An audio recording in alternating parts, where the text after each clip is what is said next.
이사야서 7장 14절에 예언된 말씀이 마태복음 1장 23절에 그 말씀 그대로 이제 예언이 성취가 되어졌는데, 여기 23절 말씀에 보면은 임마누엘에 대해서 번역까지 곁들였습니다. 이를 번역한즉 하나님이 우리와 함께 계시다 함이라, 이렇게 이제 말씀이 기록되어져 있습니다. 하나님은 세상을 아주 아름답게 지으셨습니다. 하나님이 지으신 세계를 하나님이 보시고도 아름답다, 좋았더라, 좋았더라 이렇게 말씀하시고, 사람을 지으시고 난 다음에는 심히 좋았더라 이렇게 이제 하나님 스스로 감탄하실 정도로 오늘 사람은 아름답게 하나님 앞에 지음을 받았습니다.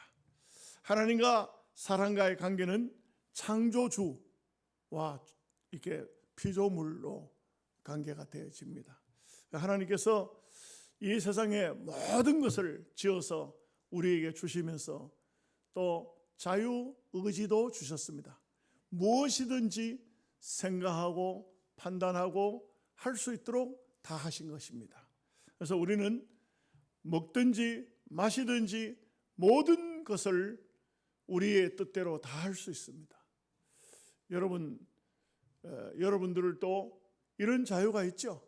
잠자고 싶으면 자고, 먹고 싶으면 먹고, 오늘 하루 휴식하고 싶으면 휴식하고, 이것은 우리에게 주어져 있는 참으로 귀한 자유인 것입니다. 그런데 하나님께서는 창조주와 피조물 사이에 딱 하나의 다른 규범을 정해놓습니다.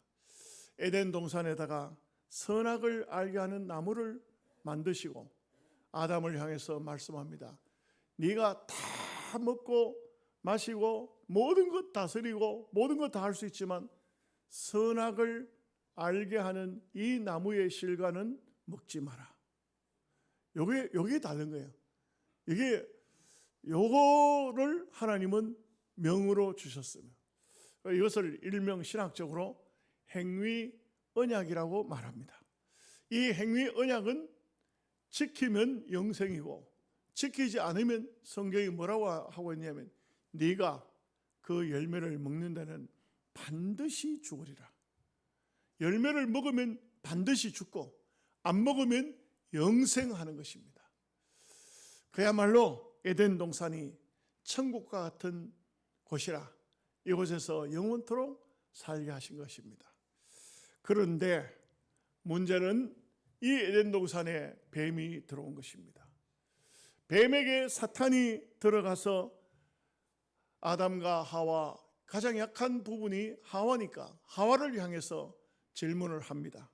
정말 하나님께서 이 동산에 있는 모든 나무의 실과를 먹지 말라고 하더냐? 그러니까 하와가 대답합니다. 아니다. 다 먹을 수 있으나 에덴 중앙에 있는 선악과는 만지면 죽을까 하노라. 그러니까 조금 더 좀 무섭게 보태가지고 먹기는 그냥 만지기만 해도 죽는다고 이렇게 말을 한 것입니다. 뱀이 말합니다. 아니다. 그걸 먹으면 네 눈이 밝아지고 하나님처럼 된다. 이렇게 뱀이 부추긴 것입니다. 그러자 하와는 그 선악과를 따먹습니다. 아담은 하나님의 직접적인 명령을 받았지만 하와는 그렇지를 않았어요. 하와는 그 선악과를 먹고 아담에게도 주었습니다. 아담도 그 선악과를 먹었습니다. 하나님께서는 반드시 죽으리라 했는데, 반드시 개혁판에는 정령, 거의 같은 말입니다. 정령 죽으리라, 반드시 죽으리라, 틀림없이 죽는다 이거죠. 근데 우리가 참 아이러니컬하게도 아담과 하와는 선악과를 먹었더니 눈이 밝아진 겁니다. 그런데 죽지 않았어요. 여기에 또 묘한 하나의 원리가 나옵니다. 하나님이 아담을 부릅니다. 아담아, 내가 어디 있느냐? 내가 벗었으므로 부끄러워서 나무 뒤에 숨었나이다. 왜 먹지 말라는 선악과를 먹었느냐? 이렇게 하시면서 양 2마리를 잡아 그 껍질을 벗겨 아담과 하와의 수치를 가려주는 것입니다. 여러분, 놀랍게도 에덴 동산에서부터 하나님은 대속의 원리를 여기에서 보여주고 있습니다. 아담이 선악과를 따먹었습니다. 반드시 정령 죽으리라 한 대로 죽어야 하지만 아담 대신 양 2마리가 죽은 것입니다. 이것은 장차 만민을 대속할 구세주의 그림자인 것입니다. 우리가 반드시 죽어야 되는데, 우리가 정령 죽어야 되는데 우리를 대신해서 죽을 자를 주시겠다는 예표인 것입니다.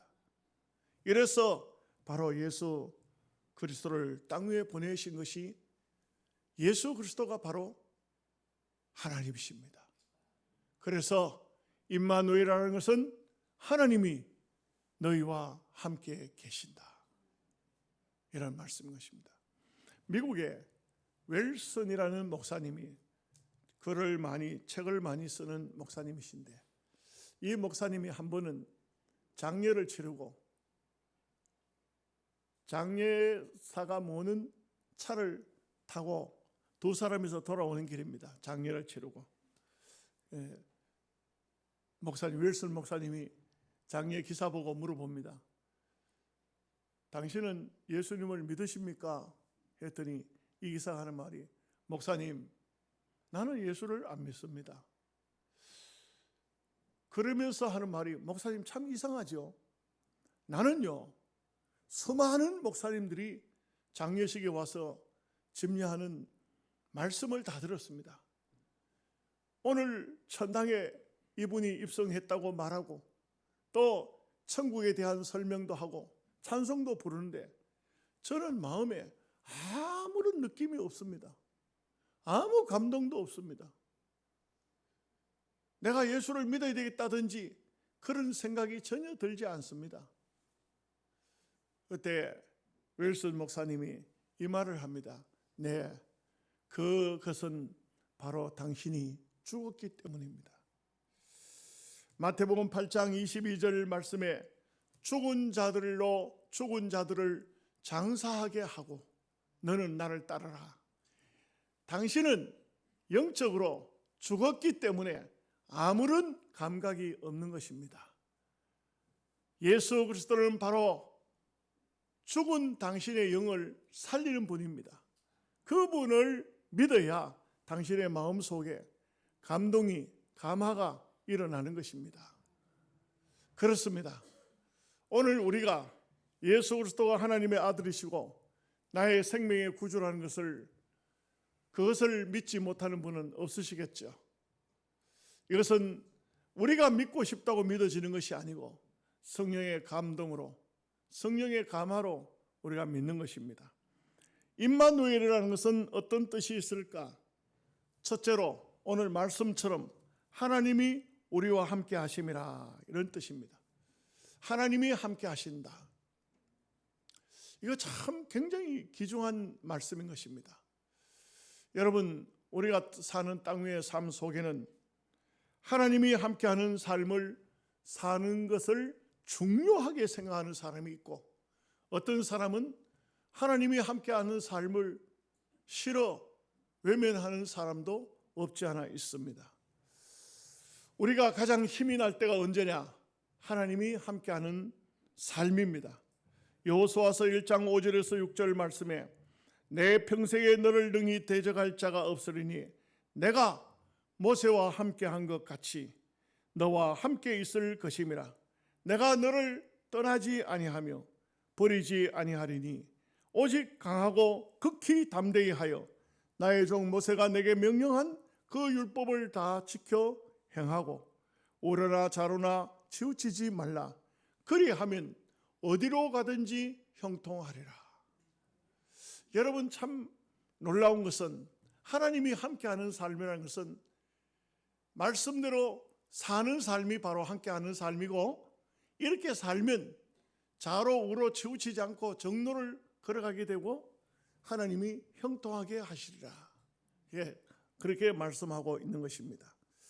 여러분, 우리가 힘들고 어려울 때 우리와 함께하는 사람이 있다는 것은 굉장히 위로가 되고 축복이 됩니다. 제가 어떤 분의 얘기를 들으니까 한국에 고독사 하는 사람이 굉장히 많다고 합니다. 혼자 살다가 혼자 죽는데 이게 발견조차 쉽지 않아서 어떤 경우에는 죽은 지 오랜 시간이 지나서 발견이 되기도 한답니다. 사람은 사람과 서로 기대고 위로하고 격려하고 또 때로는 다툼이 있겠지만 서로 축복하면서 사는 것이 사람입니다. 그래서 사람과 관계는 참 힘들고 어려울 때, 굉장히 외로울 때 누군가가 내 곁에 있다, 힘이 생기는 것입니다. 여러분, 1960년대 우리나라는 세계에서 가장 가난한 나라 중에 하나였습니다. 그 한국에서는 박정희 대통령이 독일을 가가지고 차관을 빌려오려 합니다.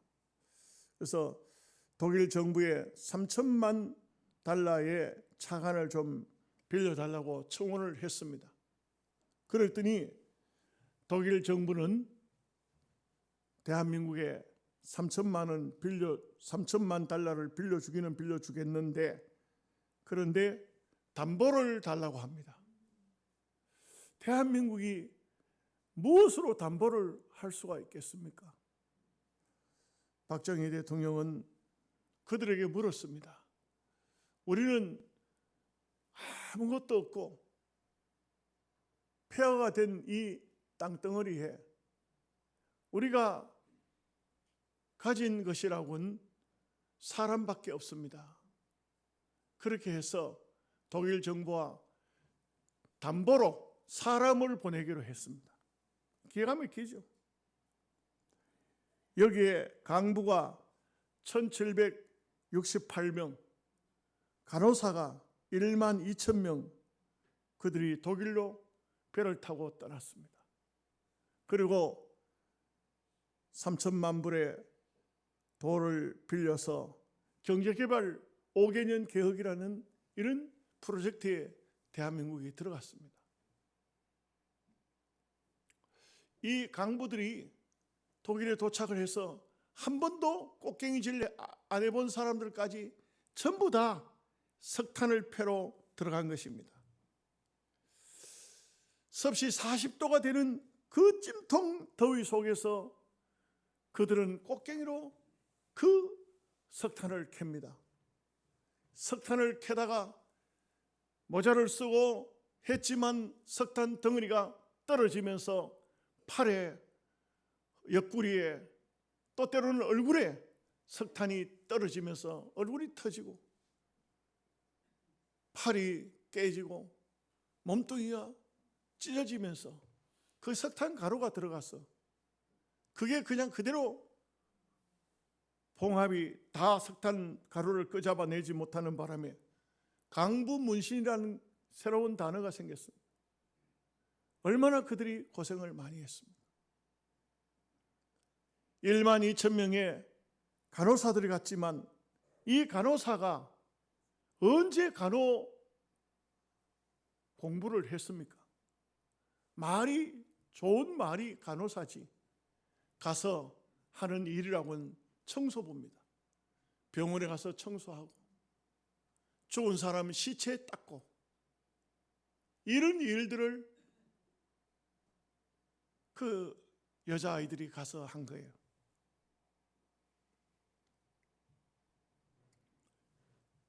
이들은 하루에 16시간씩 참 그런 고된 일들을 하루하루를 한 것입니다. 말도 통하지 않는 나라, 음식도 입에 맞지 않는 음식을 먹으면서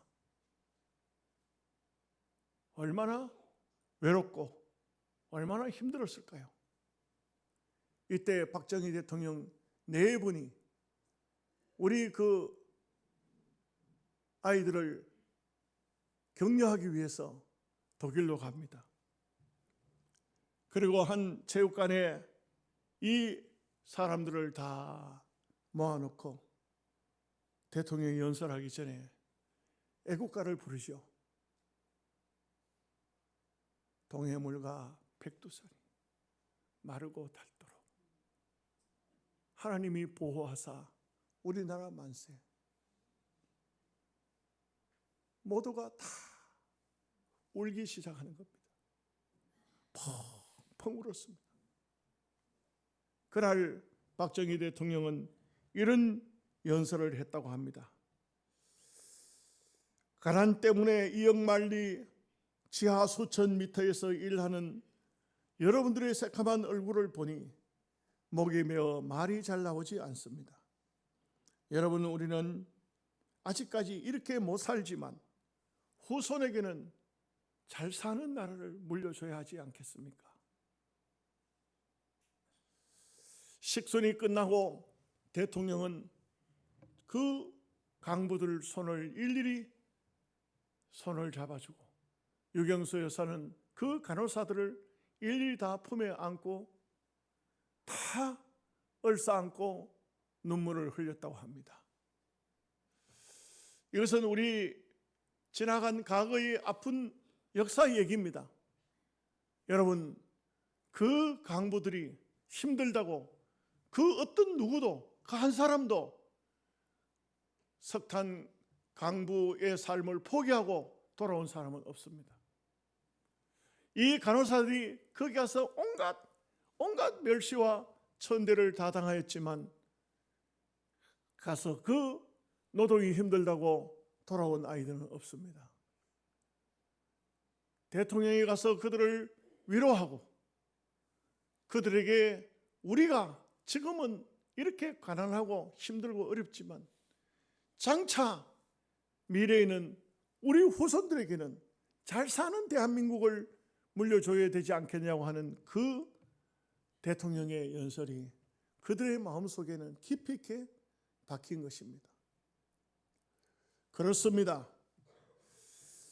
그야말로 이 가난한 대한민국이 앞서 우리 조상들의 수 없는 고생과 눈물과 땀으로 인해서 오늘 우리가 이와 같이 잘 사는 대한민국이 된 것입니다. 성탄절은요, 다른 것이 아닙니다. 죄 짓고 형편없이 나락으로 떨어진 우리 인생들을 위해서, 회복할 수 없는 우리 인간들을 위해서 하나님이 인간의 몸을 입고 이 땅 위에 오신 날인 것입니다. 바로 이것이 바로 우리에게 귀한 임마누엘의 하나님이 우리와 함께 하시는 바로 성탄절인 것입니다. 자, 두 번째는 임마누엘은 하나님이 그의 아들을 우리에게 주신 것입니다. 성경은 이렇게 말합니다. 하나님이 그 아들을 세상에 보내신 것은 세상을 심판하려 하심이 아니요 그로 말미암아 세상이 구원을 받게 하려 하심이라. 인생의 삶에 있어서 가장 치명적인 것은 죄지요. 사람은 본성이 다 악합니다. 이 악한 본성 속에 정말 남을 미워하고 싫어하고 욕하고 온갖 참 어둠의 그림자가 깊게 들어오면은 죄를 다 범합니다. 그 JTBC에서 방송하는 것을 들으니까 제목이 한밤중에 일가족이 몰살될 뻔, 이런 제목이었습니다. 어떤 며느리 하나가 있었습니다. 아마 형제간이 한 3형제쯤 된 것으로 알고 있는데 그 며느리 중에 유독 한 며느리는 뭔가 하는 일들이 조금 부족했던 것 같습니다. 그러니까 다른 사람들이 그 부족한 부분을 채워주는 것이 아니라 비방거리로 삼은 것입니다. 다른 동서들이 비방을 했고 특히 또 삼촌 중에 한 사람이 유독실이 형수지만 함부로 말을 하고 그렇게 욕을 하고 비방을 했던 것 같습니다. 그 비방을 받은 며느리가 집에 와서 울고 있는 것을 아들이 보고는 모든 가족이 잠든 사이에 할아버지 생신에 모였던 그 가족 속에 그 아이가 흉기를 들고 들어가서 모조리 칼로 찔러버린 겁니다. 7명이 중경상을 입고 그 삼촌이라는 사람은 죽어버렸습니다. 나중에 이 아이가 잡혀서 이제 재판을 받죠. 받을 때 네가 흉악범으로서 그런 그 흉기를 미리 준비한 것이 아니냐 해서 노골적으로 이 아이에게 참 아주 악행을 했다고 이렇게 할 때 이 아이는 대답이 뭐냐면, 나는 우리 어머니가 참 비방을 받았다는 사실에 분개했는데 내가 언제 어느 순간에 흉기를 들고 갔는지 나도 잘 몰라요. 내가 정신이 없었던 것 같아요. 변호사는 정신미약을 주장했지만 그러나 판결은 그렇게 나지를 않았습니다. 이 청년에게는 엄청난 형벌이 주어졌습니다. 저는 그런 방송을 볼 때에 이런 생각을 합니다. 사람이 한순간 딱 어떤 곳에 꽂혀버리면 거기에 사탄이 딱 들어갑니다. 마귀가 딱 들어갑니다. 아주 악심을 딱 품었을 때 마귀가 딱 들어가면 어떻게 될까요? 거의 이것은 영적인 문제이기 때문에 세상 사람들은 잘 모릅니다. 그런데 저는 볼 때 이건 마귀가 딱 들어가면 이제는 자기 힘으로 뭘 하는 게 아니고 마귀가, 우리는 악심을 품은 것뿐이지만 마귀가 딱 들어가는 순간 그 다음에는 마귀에게 조종을 받을 수밖에 없습니다. 성경이 그걸 말씀하고 있어요. 보십시다. 마태복음 25장 41절, 저주를 받은 자들아 나를 떠나 마귀와 그 사자들을 위하여 예비된 영영한 불에 들어가라. 보십시오. 마귀를 위해서 영영한 불을 준비했는데 마귀에게 순종하고 마귀에게 따르는 사람들도 함께 망한다 이거죠. 누가복음 22장 3절 말씀에 12 중에 하나인 가롯인이라 부르는 유다에게 사탄이 들어가니, 사탄이 들어갔다. 사탄이 들어간다. 요한복음 8장 44절 말씀에 너희는 너희 아비 마귀에게서 났으니 너희 아비의 욕심대로 너희도 행하고자 하느니라. 마귀가 마음속에 들어가면, 사탄이 들어가면, 사탄이나 마귀는 같은 영물인데요. 이게 들어가면은 그러면 마귀의 조종을 받는 것입니다. 여러분, 우리가 얼마나 다행스러운 것은 마귀가 들어오지 못하도록 우리 하나님이 우리에게 함께 하신 것입니다. 성령께서 우리의 마음속에 오신 것입니다. 이게 얼마나 중요한지 몰라요. 성령이 우리의 심령 속에 들어오면 악령은 들어올 수 없어요. 한 번에 빛과 어둠이 같이 공존할 수 없어요. 여기도 밝은 빛이 있잖아요. 그러면 어두움은 못 들어와요. 이와 같이 하나님은 이 땅 위에 독생자를 주셨는데 바로 예수 그리스도가 성경을 보면 빛이라 말씀했어요. 산 위에 있는 동네가 숨기지 못할 것이라 했어요. 빛이 되시는 예수 그리스도가 여러분의 마음속에 들어오시면 악한 마귀나 사탄, 귀신 이런 것들은 얼씬도 하지 못하는 것입니다.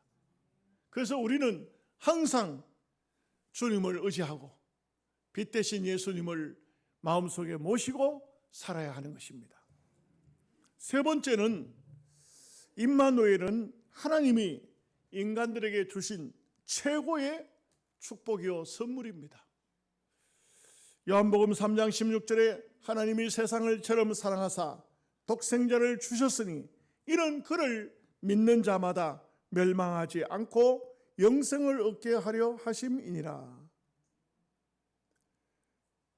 여러분, 놀라운 것은 하나님이 몇몇 사람만 사랑하신 것이 아니고 세상을 사랑하사 이렇게 했어요. 세상을 사랑하사.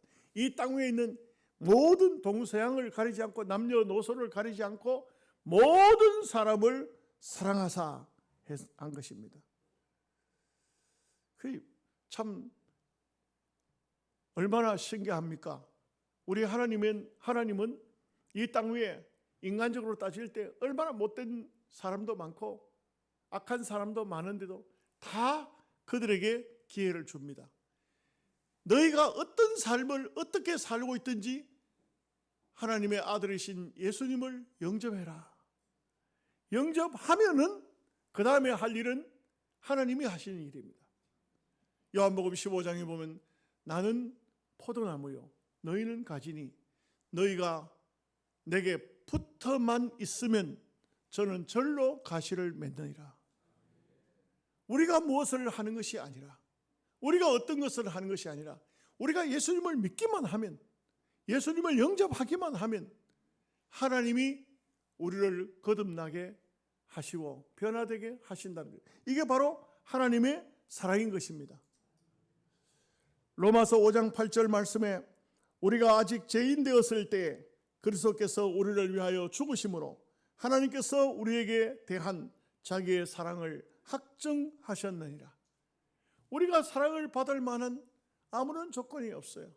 그런데도 불구하고 하나님은 우리에게 모든 것을 주신 것입니다. 여러분, 어떤 의사 선생님이 이런 글을 썼더라고요. 어느 날 병원에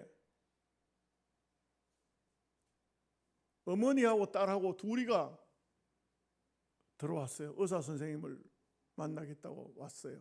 상담을 먼저 신청한 겁니다. 어떻게 왔습니까? 하고 물었더니 딸은 들어오면서부터 고개를 들지 못하고 눈물을 흘리고 어머니는 하는 말이 선생님 꼭 제 부탁 하나 좀 들어주십시오. 무슨 부탁입니까? 우리 딸이 어릴 적에 무슨 실수를 해서 약지 손가락이 하나가 잘려버렸습니다. 없습니다. 다 성장했는데 얼마 전에 어떤 총각과 선을 봤는데 그 총각이 너무 좋아하고 결혼을 하자고 하는데 우리 딸이 결혼을 하지 않겠다고 합니다. 그런데 그 총각은 한눈에 너무 이 아가씨가 마음에 들었는가 봐요. 결혼을 하자고 청혼을 합니다. 이 딸이 결혼을 하지 않겠다는 이유는 한 가지, 손가락이 없다는 겁니다. 약혼 반지를 끼울 손가락이 없다는 것입니다. 그 어머니가 하는 말이 선생님, 제 손가락을 잘라서 딸에게 이식을 하면 안 될까요? 그 딸은 아무 말도 못하고 고개를 숙인 채 울고만 있습니다. 하도 간절한 부탁에 의사 선생은 우리 병원이 몇 번째입니까? 물어봤습니다. 여기가 7번째입니다. 그래서 이 의사 선생님이 그래요, 알겠습니다. 내가 기꺼이 수술을 해드리죠. 어머니의 손가락을 잘라서 딸에게다 이식을 했다는 겁니다. 이 의사는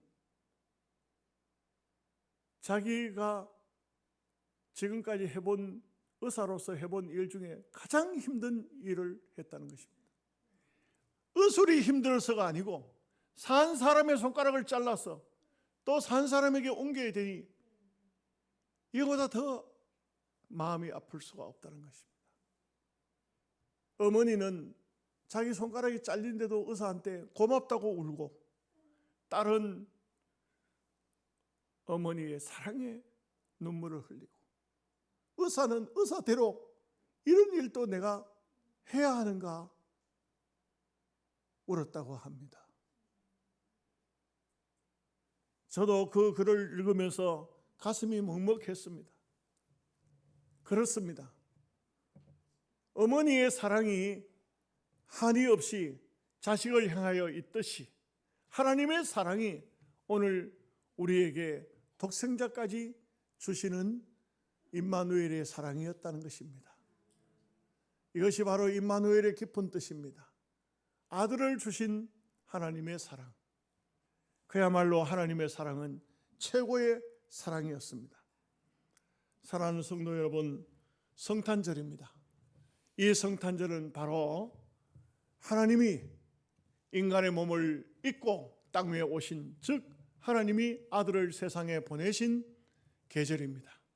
이 아름다운 하나님의 귀한 사랑을 받은 사람답게 오늘 우리도 하나님의 사랑을 실천하는 믿음의 성도가 되시기를 간절히 바랍니다. 아멘.